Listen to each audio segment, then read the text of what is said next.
This week on Talk of the Town, we have highlights from Flag Day, and Connie Archibald, host of A Citizen's Take, talks about changes in Tremonton with city planner Jeff Seedall.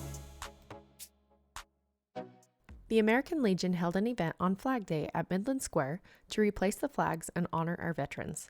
John McClellan, Commander Post 76, conducted the ceremony, while members of the Legion raised the national flag and military service flags. The Tavasi Choir sang their respective songs. We thought we could just tie this together with Flag Day and bring attention to the park once again and the veterans and their sacrifices. And so that's why we wanted to have this. Bring it downtown, bring people back to the square to visit the memorial here.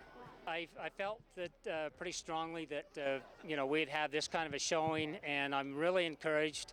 We had some good talent here to showcase, and the choir, the youth choir we had, they just did such a wonderful job. We really appreciate that. Just to get the public engaged is what we're after. We have Veterans Day in November, but more importantly, I guess on the horizon we've got Independence Day. We'll be at several cities in the area raising the flags at their respective parks, enjoying breakfast with some of the local communities, and that's what we look forward to. Again, just being out in front, trying to teach people what the flag, why we respect it, and what it means.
There were several speakers, and the event concluded with a final salute and a song by Barry and Amy Carter.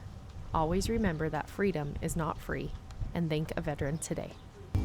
She said, Lord, my boy was special, and he meant so much to me. You know, I'd like to see him just one more time, you see. Oh, I have our memories and the moments to recall. So Lord, could you tell me he's more than a name on the wall. As I mix and mingle with the citizens of Tremonton, I've heard a lot of people concerned about slowing the grow and about just the growth in our community.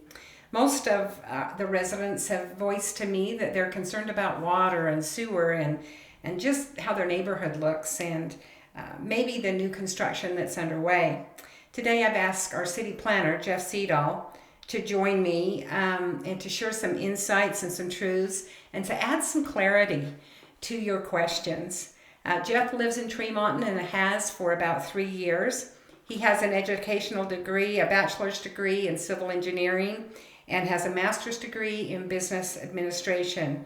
He's been had many experiences with city planning, and so I welcome Jeff with me today. I put together a couple of questions, and I'm excited for some of Jeff's answers, and hope that as a citizen that you come away with a better sense of the good that's going on in Tremonton.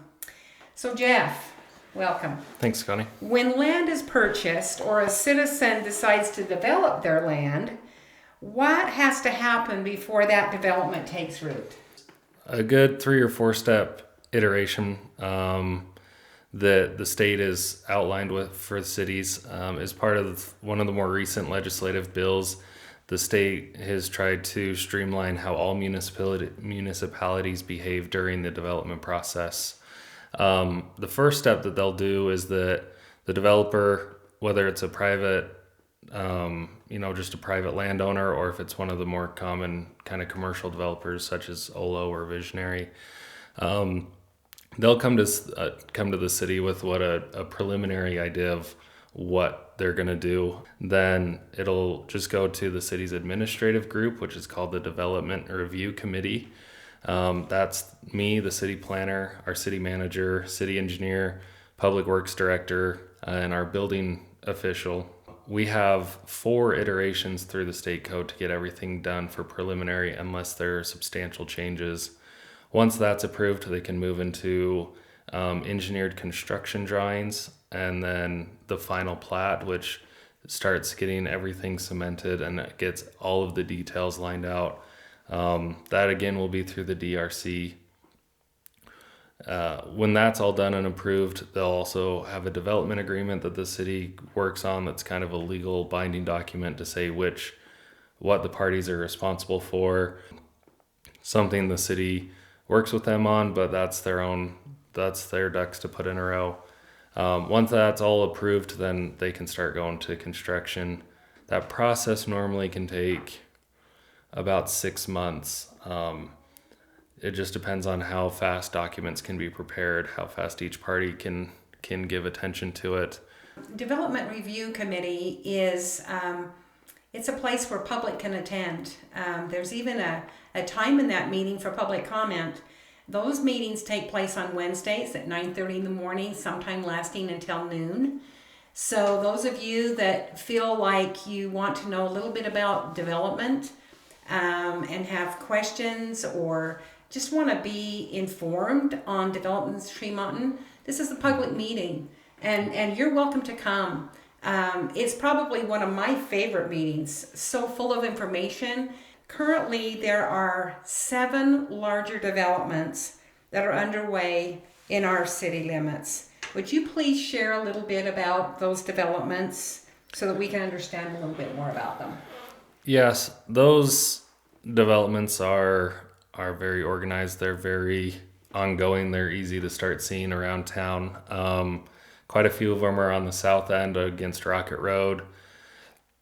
Those, some are out over along BR Mountain, and there's some here right in what some people may call like denser Tremonton. So those developments are starting to there are a few that are still in the concept in the preliminary stages. One of the larger ones is River's Edge here we're working with the TRIO group to understand as they start working into their phases when portions of their development agreement are going to be triggered to install the public improvements that they agreed to, like whether it's the park or the traffic light or what's coming with it. And so they're good sized developments that are going to continue help bringing new individuals to this area and to Tremonton, and hopefully with it more opportunity for other forms of growth.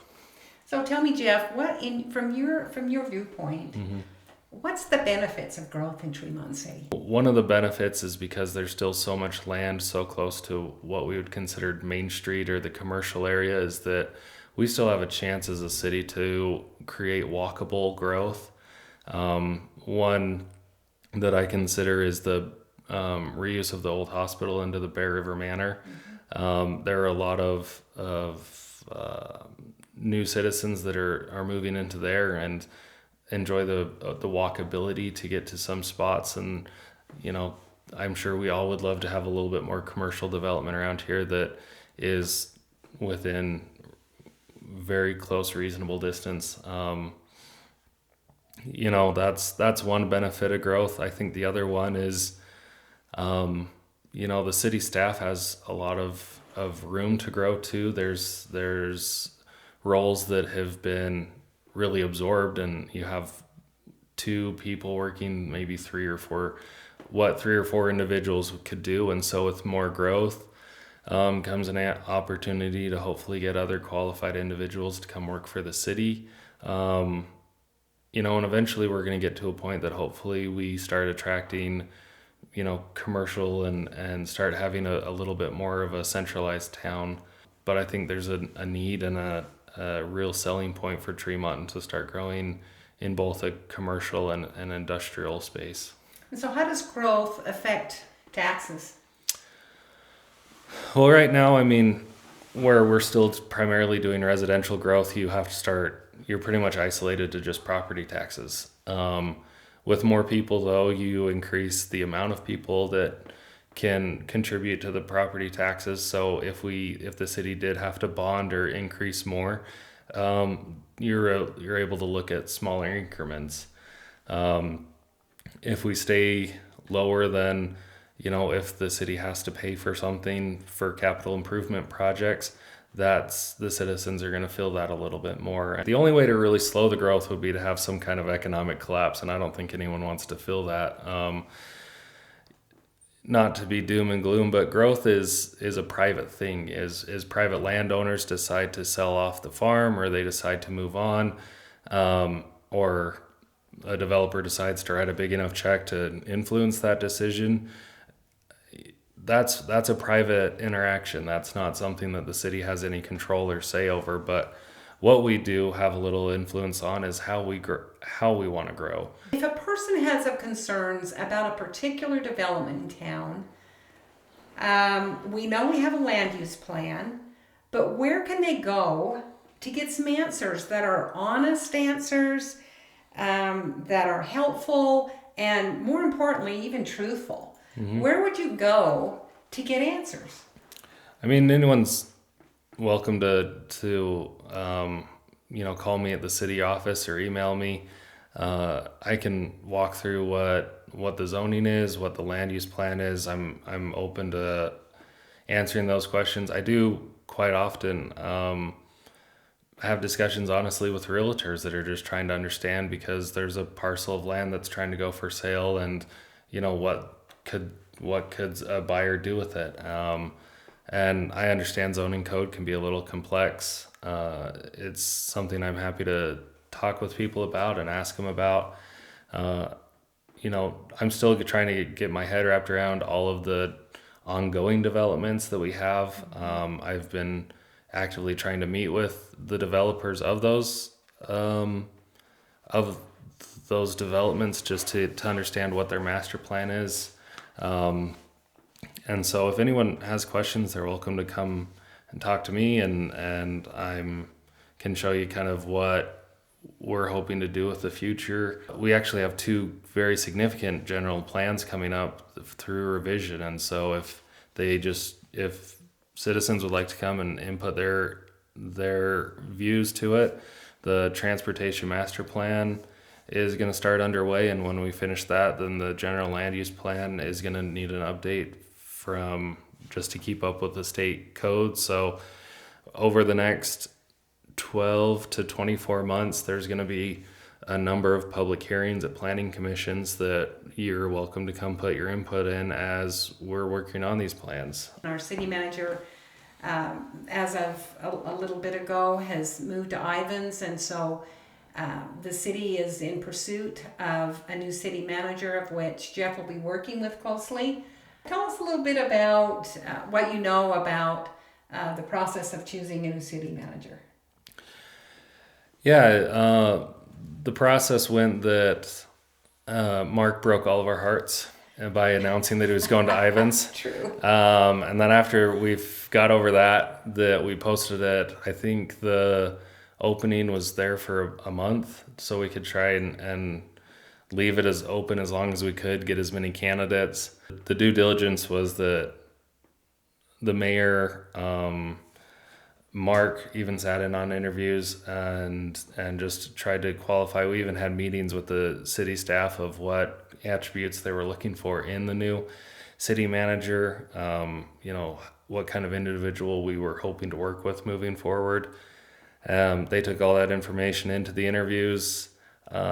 I think a few volunteered or stepped out on their own, but it was a pretty thorough interview process. I think it took 2 or 3 good discussions before any decision was made. So it's a position that has a lot of influence. It's a position that deals with a lot of public interaction, has to oversee all the different entities within the public staff or the city staff. So it's not a hiring that anyone was taking lightly. So Tremonton City, we're in good hands.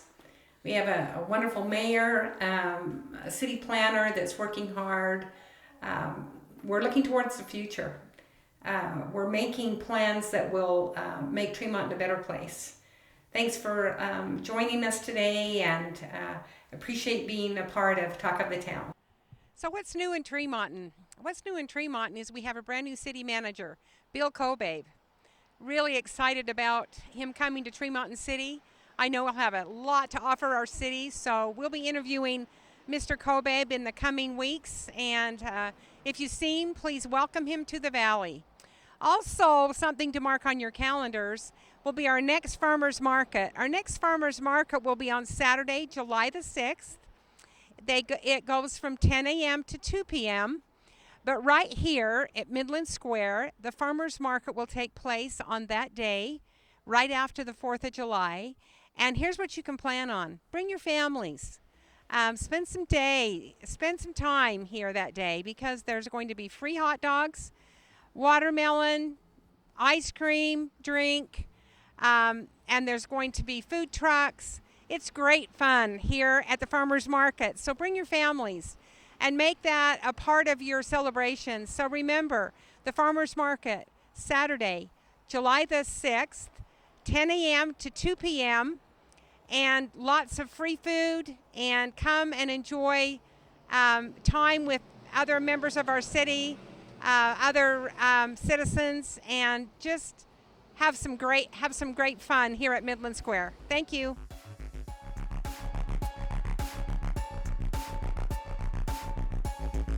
Tune in weekly to find out what's new on Talk of the Town.